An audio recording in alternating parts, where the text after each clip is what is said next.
तो मैं अभिराज त्रिवेदी आपके अपने YouTube चैनल विकास स्टडी सर्किल पर एक बार पुनः आप सभी का स्वागत करता हूं।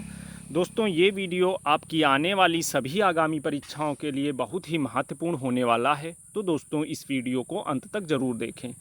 दोस्तों, पिछली क्लास में हम लोगों ने आपको हिंदी और शब्द अध्याय के बारे में परिचित कराया था। उसी क्रम को आगे बढ़ाते हुए दोस्तों, आज का हमारा नया टॉपिक है संज्ञा। दोस्तों, संज्ञा क्या होती है? दोस्तों, आप सभी संज्ञा की डिफिनीसन तो बचपन से पढ़ते आ रहे हैं। संज्ञा की डिफिनीसन से आप सभी परिचित होंगे। तो दोस्तों, किसी व्यक्ति, वस्तु, स्थान या भाव के नाम को हम संज्ञा कहते हैं। दोस्तों, व्यक्तियों के नाम क्या हो गए हमारे? राम, सीता, मोहन, ये सब व्यक्ति नाम हो गया। वस्तु क्या हो गया? मेज, कलम। और स्थान क्या हो गया? आगरा, बनारस, लखनऊ। और भाव हमारे जो हमारे अंतर से उत्पन्न होते हैं, जैसे क्रोध, क्षमा, अमरत्व, ये सारे के सारे हमारे भाव होते हैं। तो दोस्तों, संज्ञा हमारा किसी व्यक्ति, वस्तु, स्थान या भाव के नाम को हम संज्ञा कहते हैं। अब दोस्तों, संज्ञा हमारी दो प्रकार की होती है। दो प्रकार से विभाजित किया जाता है संज्ञा को। पहला क्या होता है? पहला होता है दोस्तों रचना या बनावट के आधार पे। रचना या बनावट के आधार पे दोस्तों हमारी संज्ञा होती है तीन प्रकार की। कौन कौन सी? पहली व्यक्तिवाचक, दूसरी जातिवाचक और तीसरी भाववाचक। तो दोस्तों, रचना के आधार पर मेरी संज्ञा हो गई तीन प्रकार की: व्यक्तिवाचक, जातिवाचक और भाववाचक। और अर्थ के आधार पर दोस्तों संज्ञा हम लोगों की होती है पांच प्रकार की। अर्थ के आधार पर दोस्तों संज्ञा होती है पांच प्रकार की। पहली होती है व्यक्तिवाचक, दूसरी जातिवाचक, तीसरी भाववाचक, चौथी समूहवाचक और पांचवी होती है द्रव्यवाचक। तो दोस्तों, संज्ञा क्या होती है? संज्ञा किसी व्यक्ति, वस्तु, स्थान के नाम को संज्ञा कहते हैं। संज्ञा हमारी होती है दो प्रकार की। पहली होती है रचना या बनावट के आधार पर। रचना या बनावट के आधार पर हमारी संज्ञा होती है दोस्तों तीन प्रकार की। और अर्थ के आधार पर हमारी संज्ञा होती है पांच प्रकार की। दोस्तों, यहाँ ध्यान देने योग्य बात यह है कि अगर आपके परीक्षा में क्वेश्चन आता है संज्ञा के भेद कितने होते हैं, तो आपको हमेशा पांच ही टिक करना है। ये चीज़ दोस्तों याद रखना। चलिए दोस्तों, तो आगे बढ़ते हैं। आगे व्यक्तिवाचक संज्ञा। व्यक्तिवाचक संज्ञा हम लोग किसे कहते हैं?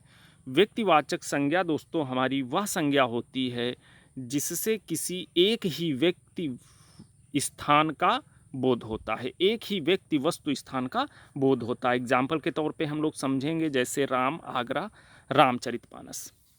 तो दोस्तों, व्यक्तिवाचक संज्ञा क्या होती है? व्यक्तिवाचक संज्ञा के अंतर्गत किसी एक ही वस्तु या स्थान का बोध होता है, वो हमारी व्यक्तिवाचक संज्ञा होती है दोस्तों। जैसे राम, आगरा और रामचरितमानस। दोस्तों, क्वेश्चन से हम लोग समझेंगे। एक कक्षा में मान लो 40 बच्चे हैं और सभी का नाम उसमें राम है। क्लास में 40 बच्चे हैं और सभी का नाम राम है। तो दोस्तों, राम शब्द में कैसी संज्ञा है? मान लो ऐसा क्वेश्चन पूछ दिया, तो दोस्तों यहाँ पे हमारा राम शब्द में हमारी व्यक्तिवाचक संज्ञा होगी। कौन होगी दोस्तों? व्यक्तिवाचक। व्यक्तिवाचक। चलिए दोस्तों, ये सब तो एक संज्ञा का बेसिक था। अब हम लोगों के कंपटीशन की दृष्टि से क्या महत्वपूर्ण है, क्वेश्चन कहाँ से बनता है, ये आप लोग ध्यान रखना। कंपटीशन की दृष्टि से एक क्वेश्चन मैंने आपको अभी बताया कि संज्ञा कितने प्रकार की होती है, संज्ञा के कितने भेद होते हैं। अगर ऐसा क्वेश्चन आता तो हमेशा आप ऑप्शन में 3 न लगा के 5 ही टिक करना। तो दोस्तों, व्यक्तिवाचक संज्ञा बहुत ही आराम से दोस्तों ये पढ़ना, क्योंकि क्वेश्चन हमेशा अगर व्यक्तिवाचक संज्ञा से पूछता है तो यहीं से पूछता है। पहला पॉइंट हमारा है व्यक्तियों के नाम। व्यक्तियों के नाम में हमारा आ जाएगा राम, मोहन, सीता, गीता, ये सब आ जाएगा। दूसरा है हमारा दिशाओं के नाम। वेरी वेरी इंपॉर्टेंट दोस्त, वेरी वेरी इंपॉर्टेंट। ये इसमें सारी दिशाएं, हमारी चारों दिशाएं, पूरब, पश्चिम, उत्तर, दक्षिण। अगला पॉइंट है दोस्तों हमारा राष्ट्रीय जातियों के नाम। दोस्तों, ये पॉइंट आप लोग बहुत ध्यान से समझना। इसमें भारतीय, जापानी, रूसी। भारतीय, जापानी, रूसी, इसका मतलब क्या हुआ दोस्तों? जैसे कोई भी व्यक्ति, भारतीय व्यक्ति फॉरेन में रहता है तो हम लोग उसको कहेंगे कि मोहन फॉरेन में रहता है। तो दोस्तों, उस मोहन व्यक्ति में, वहाँ पे मोहन फॉरेन में रहता है, तो उस नाम को वहाँ पे व्यक्तिवाचक संज्ञा के नाम से जानेंगे। दोस्तों, इसी क्रम में हमारा अगला पॉइंट है ऐतिहासिक युद्धों एवं घटनाओं का नाम। ऐतिहासिक युद्ध जैसे दोस्तों हमारा पानीपत का युद्ध, तराइन का युद्ध, चौरा चौरी कांड, ये सारे हमारे व्यक्तिवाचक संज्ञा के अंतर्गत आते हैं। दोस्तों अब क्वेश्चन आगे बहुत ही मोस्ट इम्पॉर्टेंट पॉइंट है हमारा ये, दिन, महीनों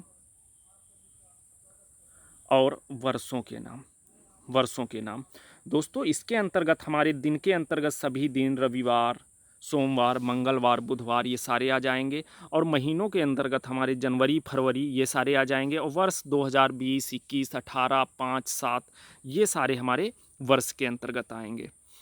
तो दोस्तों हम लोगों ने क्या पढ़ा आज? संज्ञा। संज्ञा क्या होती है? किसी व्यक्ति, वस्तु, स्थान के नाम को हम लोग संज्ञा कहते हैं। संज्ञा हमारी होती है दो प्रकार की। पहली होती है रचना के आधार पर और दूसरी होती है बनावट के आधार पर। जो रचना के आधार पर संज्ञा होती है वो हमारी होती है 3 टाइप की। पहली व्यक्तिवाचक, दूसरी जातिवाचक, तीसरी भाववाचक। और बनावट के आधार पर, सॉरी दोस्तों, और अर्थ के आधार पर हमारी संज्ञा होती है 5 प्रकार की। अर्थ के आधार पर संज्ञा होती है हमारी 5 प्रकार की: व्यक्तिवाचक, जातिवाचक, भाववाचक, समूहवाचक और द्रव्यवाचक। अगर आपके एग्जाम में पूछता है दोस्तों कि संज्ञा के कितने भेद होते, तो हमेशा हम लोग 5 लगाएंगे ऑप्शन में। ध्यान रखना दोस्तों। आगे क्या हम लोगों ने पढ़ा था? पहला हमारा व्यक्तिवाचक संज्ञा। व्यक्तिवाचक संज्ञा के अंतर्गत दोस्तों हम लोगों ने पढ़ा था कि ये वाला पॉइंट, व्यक्तिवाचक संज्ञा के अंतर्गत सभी व्यक्तियों के नाम। दोस्तों आपको पता ही होगा, बहुत बेसिक चीज़ है।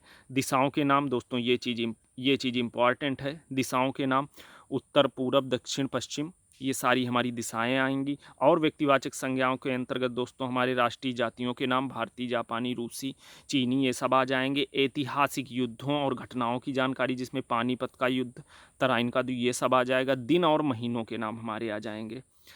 तो दोस्तों आज के वीडियो में इतना ही। और जातिवाचक संज्ञा और भाववाचक संज्ञा, इन 2 संज्ञाओं के बारे में हम लोग अपने नेक्स्ट वीडियो में डिस्कस करेंगे। तो दोस्तों आपको ये वीडियो कैसा लगा कमेंट बॉक्स में ज़रूर बताएं। और इस वीडियो को अधिक से अधिक लाइक करें दोस्तों, वीडियो को शेयर करें, चैनल को सब्सक्राइब करें। तो दोस्तों आगे की क्लास हमारी, आगे इनकी 2 संज्ञाओं के बारे में जानकारी, जातिवाचक और भाववाचक संज्ञा, हम आपको नेक्स्ट क्लास में बताएंगे। तब तक आप जितना आज की क्लास को रिवाइज करना, और आगे हम लोग अपना नेक्स्ट क्लास में पढ़ेंगे। तब तक के लिए दोस्तों जय हिंद।